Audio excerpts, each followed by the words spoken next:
This video I want to offer some reflection on that Subway scandal with, I don't know his full name, but I think his first name is Jared.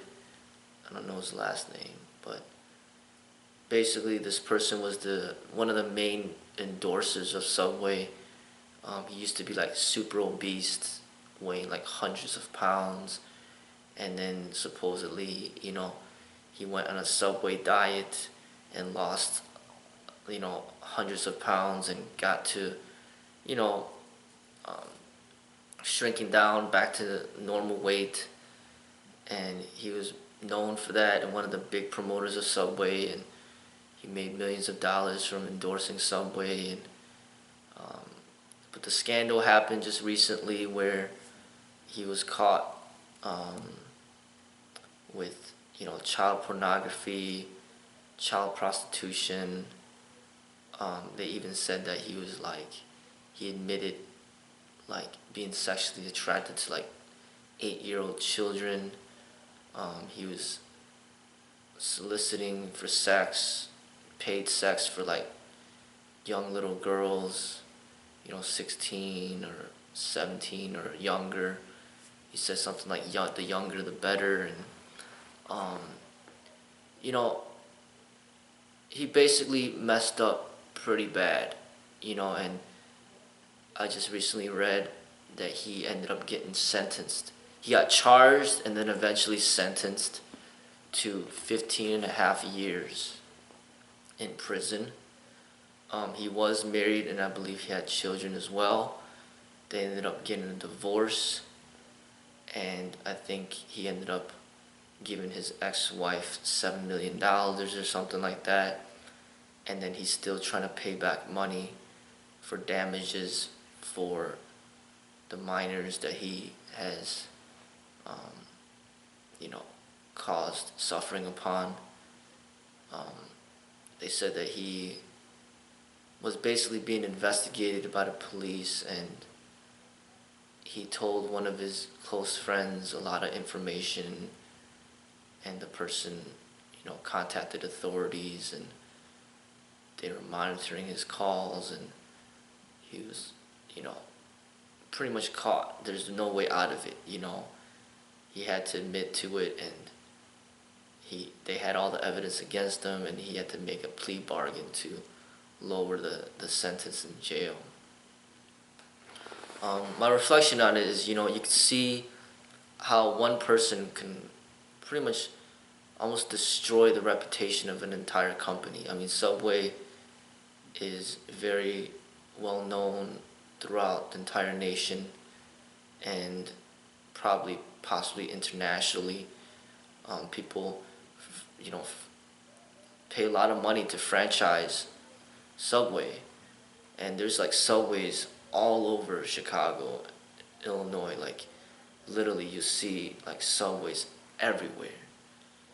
And when you got somebody, you know, one of the main one of the main spokespeople for this company, and he messes up so drastically like that, it can really damage the business entirely, and it's affecting so many different people. I mean, all these business owners can be affected. Just one person, you know, can really destroy something that took many years, many decades to build. And another thing is like this person is not even the founder of Subway. He's not even like, you know, the one that's responsible for getting, Subway to where it is. He's just somebody that was basically hired to promote Subway. And he goes ahead and does something like this to really destroy the reputation. Now, if it's the founder that does it, then it's all in him. He created something and he destroyed something. But when you get an outsider who didn't create it, he just helped promote it, and he starts destroying the reputation the way that he did, it's some big problems. And that's the problem with any group, any corporation. It's the same problem with religions. It's the same problem with martial arts styles. It's like you could have, it's the same problem with police departments. You could have like 300 awesome officers that just do a great job, and then one officer could just mess up the reputation for all 300 officers because of his stupidity. And this person single-handedly really, put Subway in a very bad light. But at the same time, the relevancy of what he did compared to what the company represents, it's so different, so far off that people with any sort of intelligence will know not to connect the two to be anything meaningful. Now, if Subway said, hey, we endorse his behavior and we're going to give him more money on top of that, and we're going to give him a promotion for being a pedophile, whatever the case may be, then yeah, Subway will end up eventually will eventually end up getting shut down because of the public outcry and disapproval. But Subway immediately cut him off, immediately fired him, got rid of him quick. So then the public knows, like, hey, Subway's not endorsing what he became arrested for and eventually, prosecuted and put in jail for. So then, the situation hurt Subway, but not to the extent of what could have happened. But, the incident just kind of shows how, like, the actions of one person could destroy the reputation for the entire group of people. And that's automatically the downfalls of any group and any organization. And that's why almost all religious leaders or sages always kind of shy away from formulating any type of groups or organizing anything, because they know that when they're alive, it's hard to manage the corruption, and corruption happens.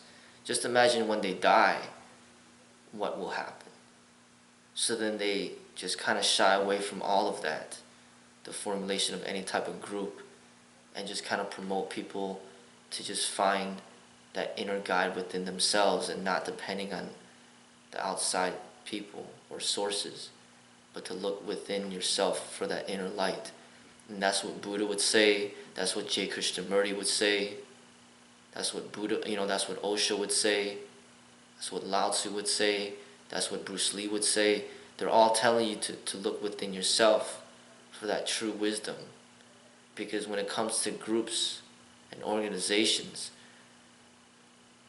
there's so much corruption that it's inevitable it's gonna be corrupted.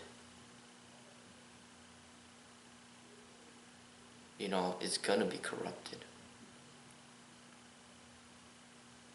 And this is a clear example of that.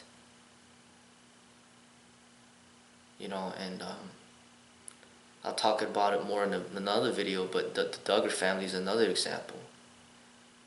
You got this whole family that's supposed to be representing like some high Christian ideals, and then all of a sudden one person within that family gets caught in a scandal that destroys the entire reputation of the entire family. So this Subway situation is the same thing. And I don't feel sorry for him. I had one of my students said that he felt sorry for him. I'm like, I don't feel sorry for him because, he was rich. He was famous. He had it good. And he was married, had kids, and had money. He's an adult. He knew what he was doing. And when he was doing it, it's like he did it notoriously. It's like he's telling all these different people, and it's not like he just did it one time. And he's doing it multiple times, knowing that he's doing something that's against the law, knowing the risk that he's taking, like destroying everything, his family life, his career, and just everything. You know, he knew what he was doing. They said his food addiction turned into a sex addiction. That's what they said. You know, and these sort of people, I guess they need more psychological help. Because throwing him in jail is not gonna heal him. It's not. If anything, he might come out worse. He needs that psychological help. But in the same token, you know, people are growing up so quickly. I'm not saying that he should have been molesting 8-year-olds, but a girl that's 17 years old, I mean, people are introduced to sex so quickly. I mean, the body, the nature is beyond the law. So the law says, hey, you know, you're not allowed to have sex until you're 18. At the very least, you know, that's the youngest that you could have sex, 18. But the body says otherwise. The body says puberty. The time of puberty is when you're ready to have sex. So if you have puberty at the age of 13, then that's when you're ready. You know, the law can't, is nature's beyond the law. So when you look at animal life, the law can't step in and say, hey, you know, these dogs and cats can't have sex now, they're not old enough. Well, the law of nature says otherwise. You know, so the law, you see a lot of faults in it, you know. People just grow up quicker mentally, physically, than they ever have in the past. You know, like people, you know, from technology, from the food that we eat, people are growing at very quick rates. So you're going to have a lot of people out there, young teenagers, that are going to be very sexually active, like 16-year-olds and things like that. Very sexually active.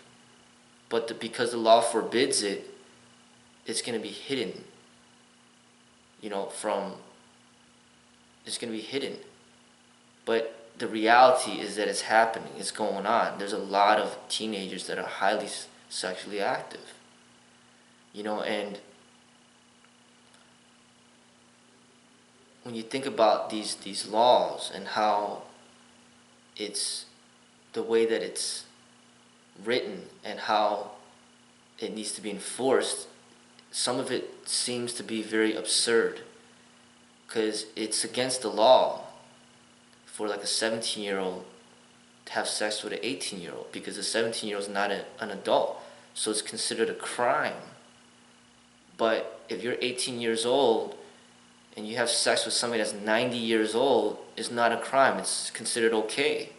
So, like what Hugh Hefner's doing, you know, I don't know exactly how old he is, but say he's 80 years old, and he's having sex with a bunch of women in their 20s, maybe even 18, like just young women, and he's like 80 years old, and he's seen as like a pimp, you know, not a pimp, but he's seen to be somebody that's respected and praised, looked up to. And then you got this Subway guy, you know, I don't know how old he is, but say he's 40 years old and he has sex with a 17-year-old.